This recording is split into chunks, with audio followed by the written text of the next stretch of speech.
السلام عليكم ورحمة الله وبركاته. الحمد لله رب العالمين والعاقبة للمتقين والصلاة والسلام على نبينا محمد وعلى آله وصحبه وسلم وبعد.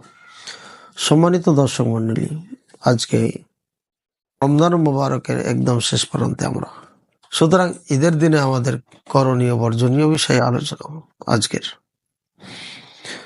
আল্লাহ তাআলার অশেষ রহমতে আমরা পুরো রমজান মুবারক মাসের এই মাহে রমজানে আমরা সিয়াম পালন করতে সক্ষম হয়েছি আলহামদুলিল্লাহ। সাধ্য মোতাবেক আমরা কিয়ামুল লাইল করতে সক্ষম হয়েছি আলহামদুলিল্লাহ। কিয়ামুল লাইলাতুল কদর করতে সক্ষম হয়েছি আলহামদুলিল্লাহ। এবং সামনে যে কয়টা আছে যেন আল্লাহ তৌফিক দান করেন। সামনে ঈদের দিন যখন আসবে সেদিন আমরা কি করব? সর্বপ্রথম কাজ আমরা যেটা আগেই বলেছি সাদাকাতুল ফিতর সম্পর্কে। সাদাকাতুল ফিতর ঈদের আগেই বন্টন শেষ করতে হবে। অনেকে আবার এই বন্টনকে নিয়ে কেউ বলছেন যে আদায় করে দিলে হবে, ফকির মিসকিনের হাতে পৌঁছুক আর না পৌঁছুক। তাই সবাই জোট করে এটা মডল বা সর্দার সমাজ যে যিনি প্রতিনিধি তার কাছে এটা জমা করা হয় এবং এটা ধীরে ধীরে 7 দিন 5 দিন 7 দিন 10 দিন 15 দিন পর্যন্ত দিতে থাকে। এটা চলবে না, এটা অত্যন্ত দুঃখজনক এবং এটা অনাকাঙ্ক্ষিত একটি কাজ। রাসূলুল্লাহ সাল্লাল্লাহু আলাইহি ওয়াসাল্লাম স্পষ্ট ভাষা বলেছেন তু'মাতুন লিল মাসাকিন। সুতরাং এটা মিসকিনদের খাবার। তো ঈদের পরে খাবার দিলে তো আর হলো না, এটা ঈদের আগে তাদের হক তাদেরকে দিয়ে দিতে হবে। আল্লাহ তাআলা আমাদের তৌফিক দান করুন। আজকে আমরা আলোচনা করব ঈদের সালাত কেন্দ্রিক, ঈদ কেন্দ্রিক এক কথা। আল্লাহ তাআলা বলেন আউযু বিল্লাহি মিনাশ শাইতানির রাজিম ওয়ালিতুকমিলুল ইদ্দাতা ওয়ালিতুকাব্বিরুল্লাহা আলা মা হাদাকুম ওয়া লাআল্লাকুম তাশকুরুন। সূরা বাকারা 185 নম্বর আয়াত। আল্লাহ পাক রব্বুল আলামিন বলেন ওয়ালিতুকমিলুল ইদ্দা, আমি কমপ্লিট করার জন্য, সময়টাকে কমপ্লিট করার জন্য আমি এই গণনা দিন বা ইত্যাদি করে দিয়েছি।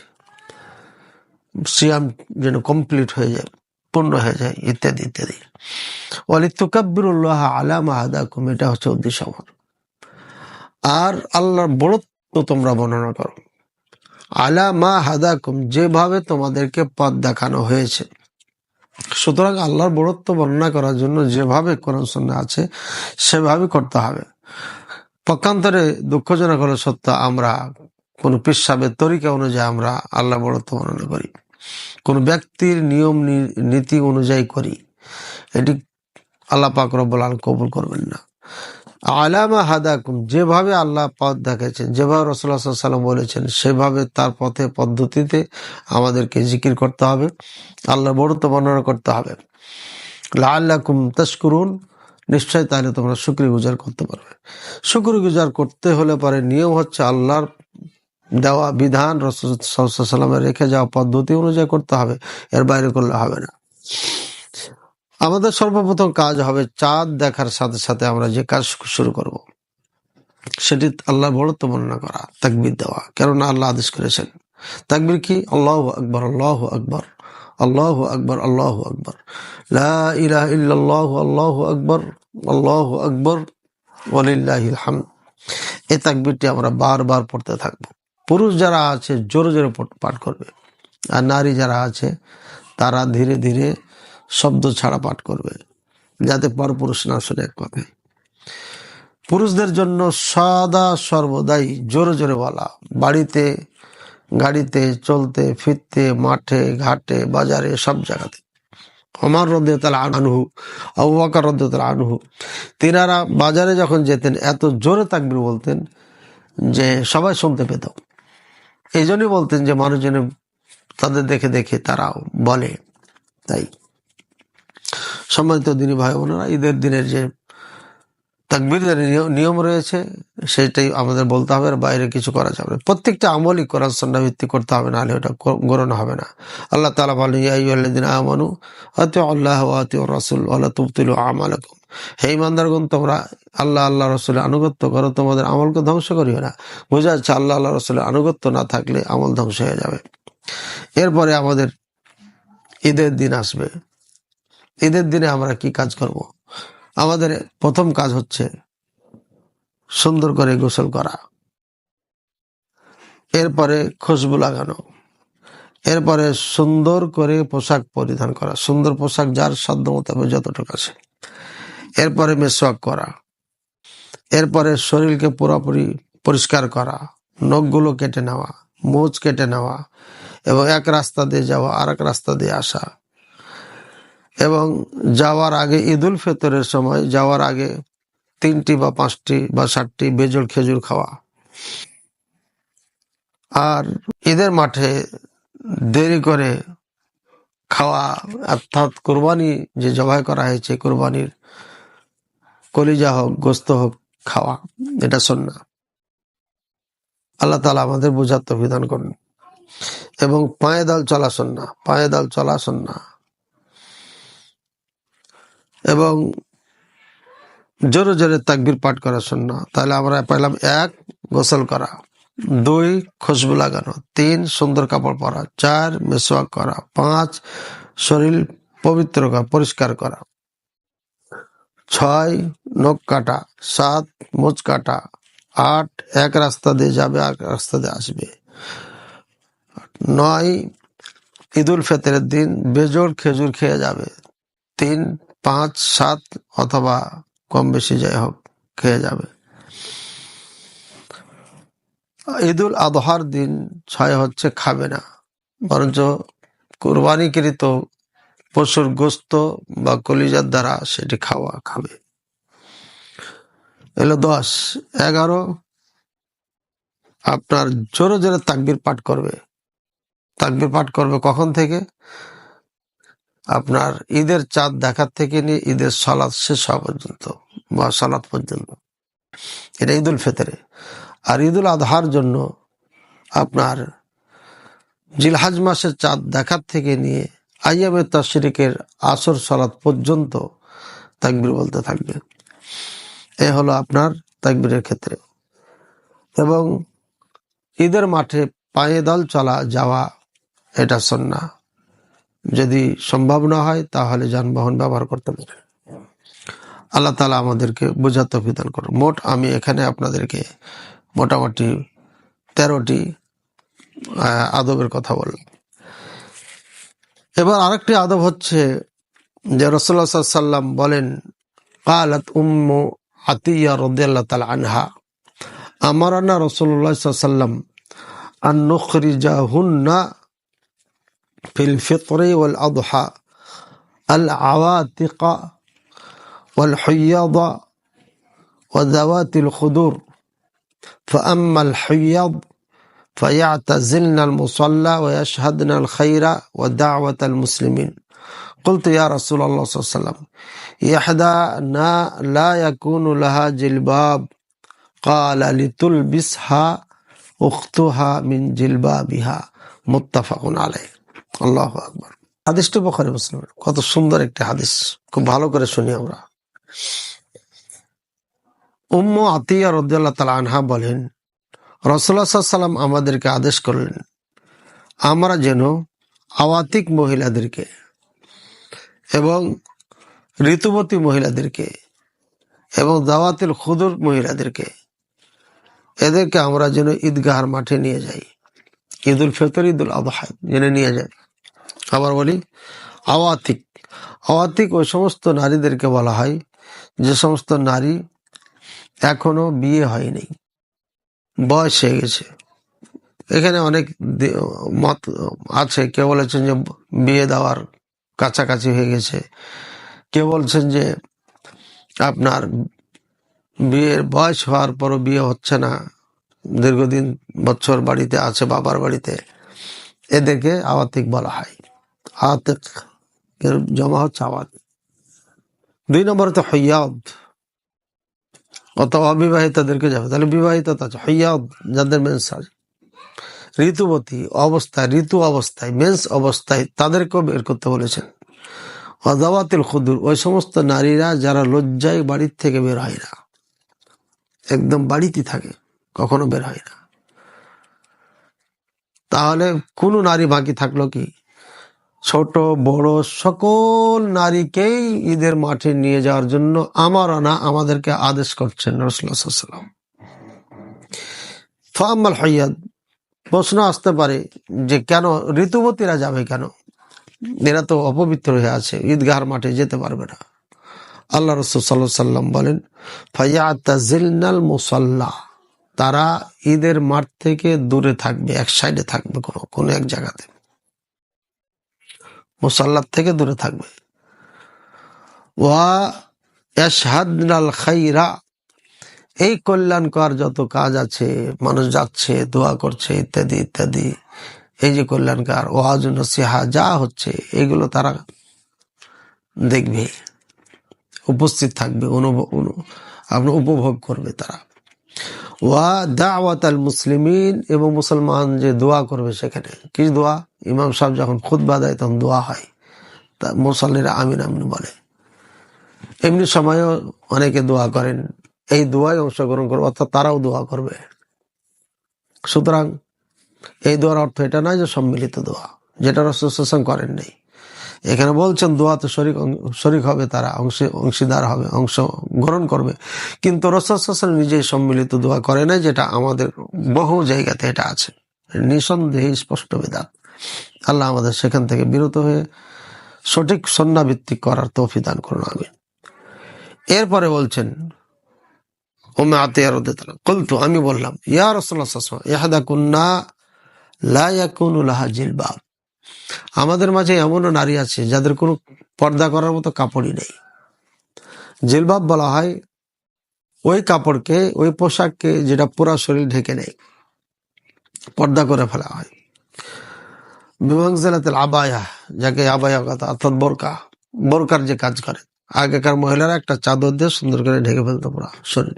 তো এই জিলবাব কাউরি নাই, অনেকেরই নাই। এবার রাসূল সাল্লাল্লাহু আলাইহি ওয়াসাল্লাম কি বলছেন?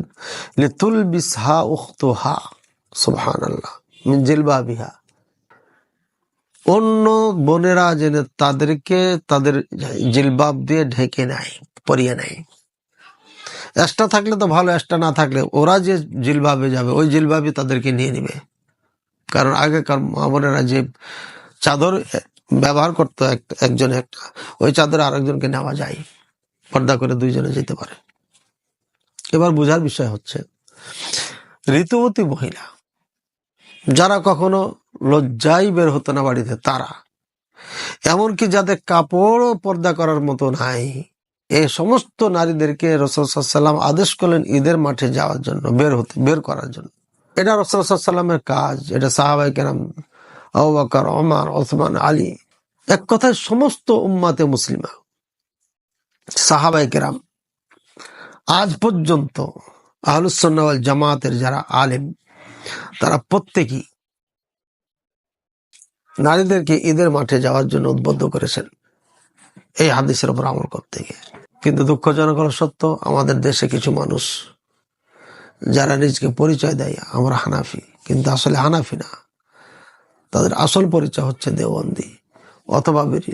তারা পুরো শক্তি দিয়ে ঈদের মাঠে যাওয়ার থেকে বাধাগ্রস্ত করে থাকে। এটা অত্যন্ত দুঃখজনক এবং এটা ভয়ঙ্কর।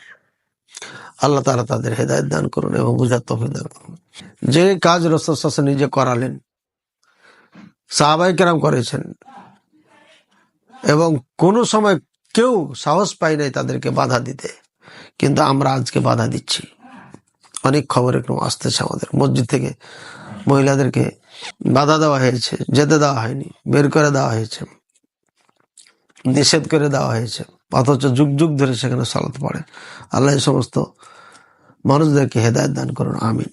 সম্মানিত দর্শক মন্ডলী, আজকে আরো একটি জিনিস আমাদের জানা খুবই দরকার, সেটি হচ্ছে আমরা তো সালাত পড়তে যাব, সালাত পড়বো, কিভাবে পড়বো? পড়ার নিয়ম হচ্ছে যেভাবে আমরা 2 রাকাত সালাত পড়ি সেভাবে 2 রাকাত সালাত পড়তে হবে, কিন্তু এর আগে বা ভিতরে কিছু তাকবীর বৃদ্ধি করতে হবে। মোট 12টি তাকবীর। তাকবীর সংখ্যা নিয়ে ওলামায়ে কেরামদের মাঝে মতৈক্য আছে। মোট 10টা মত আছে। নাইলুল আওতার নামে একটি কিতাবে আল্লামা শাওকানী রাহিমাহুল্লাহ উল্লেখ করেছেন। সেখানে বলা হয়েছে 12 তাকবীর, 10 তাকবীর, 8 তাকবীর, 6 তাকবীর, 4 তাকবীর, এভাবে এক একজন এক এক মত দিয়েছে। তো এর মধ্যে সব থেকে বেটার মত যেটা, সেটা হচ্ছে 12 তাকবীর। 12 তাকবীর সম্পর্কে হাদিস অগণিত রয়েছে। সাথে সাথে 12 তাকবীর অতিরিক্ত তাকবীর হওয়ার কারণে এটা আল্লাহ পছন্দ করেন। আল্লাহর বড়ত্ব যত বর্ণনা হবে তত আল্লাহ পছন্দ করেন। দ্বিতীয় নম্বর হচ্ছে এই 12 তাকবীর সালাত মক্কা মদিনায়, যেই মক্কা মদিনা রাসূলুল্লাহ সাল্লাল্লাহু আলাইহি ওয়াসাল্লাম নিজে সালাতুল ঈদ পড়াইছেন, ঈদাইন, সেই ঈদের মাঠে আজ পর্যন্ত 12 তাকবীরের সালাত হচ্ছে। গোটা আরব দেশে 12 তাকবীরের সালাত হচ্ছে, ওখানে কোনো মতানক্য নেই। ইন্দোনেশিয়া, মালয়েশিয়া 12 তাকবীর, মালদ্বীপে 12 তাকবীর। শুধু 12 তাকবীরের বিরোধিতা করেন আমাদের দেশে, ভারত উপমহাদেশে যারা ফার্সি ভাষীর থেকে ইসলামটা আমরা পেয়েছি, তাদের দ্বিমত আছে, তারা 6 তাকবীরকে অগ্রগতি করতে। ইবনে মাসউদ রাদিয়াল্লাহু তাআলা আনহুর একটি কওল কথাকে নিয়ে এখানে 12 তাকবীর বাদ দিয়ে আমরা 6 তাকবীরকে গ্রহণ করেছি। অথচ সমস্ত সাহাবায়ে কেরাম 12 তাকবীরের পক্ষে, এবং মক্কা মদিনাতে সে আমল এখনো বিদ্যমান রয়েছে।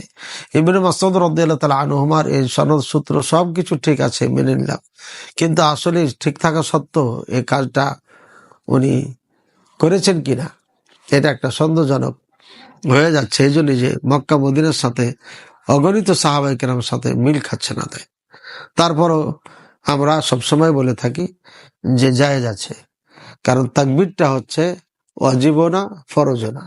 ওয়াজিব ফরজ না মানে এটা সুন্নাহ। কাজে এটা যদি কম বেশি হয় এ নিয়ে আমাদের গন্ডগোলের কোনো বিষয় না, বা গন্ডগোল কোনো প্রয়োজন নয়। তবে আমরা উত্তমের কথাটা বলছি, উত্তম হচ্ছে 12 তাকবীরের নিঃসন্দেহে। প্রথমে কি করতে হবে আমাদের, কিভাবে সালাত পড়বো? আমরা কাতারবদ্ধ হইলাম, দাঁড়িয়ে গেলাম কেবলামুখী হয়ে। এবার তাকবীরে তাহরিমা হবে, আল্লাহু আকবার। তাকবীরে তাহরিমার আগে কোনো দোয়া নেই, আমাদের নিয়ত শুধু মনে মনে সংকল্প হবে যে আমরা ঈদের সালাত পড়ছি। ঈদের সালাত কি, এটা ফরজ, ওয়াজিব, সুন্নাহ কোনটা? ওলামা কেরাম এটাও নিয়ে মতনৈক্য করেছেন। কেউ বলেছেন সুন্নাতে মুআক্কাদা, কেউ বলেছেন না এটা ফরজে আইন, কেউ বলছে ফরজে কিফায়া, কেউ বলছেন ওয়াজিব। তো আলা কুল্লি হাল ঈদের সালাতটা ওয়াজিব, এই মতটা গ্রহণযোগ্য ওলামায়ে কেরামদের কাছে মনে হয় এবং হচ্ছে আমাদের কাছেও। তাই ওয়াজিব হিসাবে আমরা মনে করে নিচ্ছি, এবং ওয়াজিব হিসাবে নিয়তটা করবো যে ওয়াজিব 2 রাকাত সালাত, ঈদের সালাত আমরা পড়ার জন্য যে জায়নামাজে দাঁড়িয়েছি, এই যে মনে মনে সংকল্প করছি, এইটাই নিয়ত, এই নিয়তটা করছি যে এটাই হলো নিয়ত। কোনো নির্দিষ্ট শব্দ এখানে নাই যেটা কোরআন সুন্নাত থাকা দ্বারা প্রমাণিত না। এরপরে আল্লাহু আকবার, এক কথায় ডাইরেক্ট আল্লাহু আকবার বলে তাকবীরে তাহরিমা বাঁধবেন। এরপরে সানা পড়বেন, সানা আল্লাহুম্মা বা'id বাইনি ওয়া বাইনা খাতায়ায়া কামা বা'আদতা বাইনা মাশরিক ওয়াল মাগরিব, যেটা বুখারীতে আছে। এটা যদি না পারেন সুবহানাকাল্লাহুম্মা, যেটা আমরা সহজে অনেকে জানেন, সেটা পড়তে পারেন। আরো অনেকে আছে, তো দুটা পরিশুদ্ধ বেশি। এরপরে আউযু বিল্লাহি, এটাকে আপনার তাকবীর বলবেন। সানা পড়ার পরে তাকবীর হবে মোট 7টা। আল্লাহু আকবার প্রত্যেকবারে রফল আদাইন হবে। তাকবীরে তাহরিমাতে যেমন রফল আদায় হয়েছে, প্রত্যেক তাকবীরে রফল আদায় হবে। এভাবে 7টা তাকবীর বলতে হবে। এরপরে আউযু বিল্লাহি বিসমিল্লাহ বলার পরে আলহামদুলিল্লাহি রাব্বিল আলামিন বলে সূরা ফাতিহা পড়বেন। এরপরে সুন্নাত হচ্ছে সূরা আ'লা প্রথম রাকাতে, দ্বিতীয় রাকাতে সূরা গাশিয়া পড়া। আর অন্য সূরা পড়তে পারেন, তো ছোটর মধ্যে 2টা, যেটা রাসূলুল্লাহ সাল্লাল্লাহু আলাইহি ওয়াসাল্লাম পড়তেন।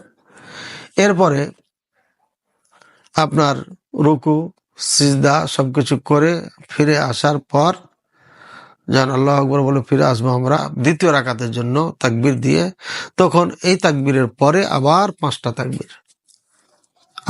তাকবীর দিতে হবে। এরপরে বিসমিল্লাহ বলে আলহামদুলিল্লাহি রাব্বিল আলামিন, এরপরে সূরা ফাতিহা শেষে বিসমিল্লাহ বলে আবার অন্য একটি সূরা, অর্থাৎ সূরা গাশিয়া পাঠ করবে।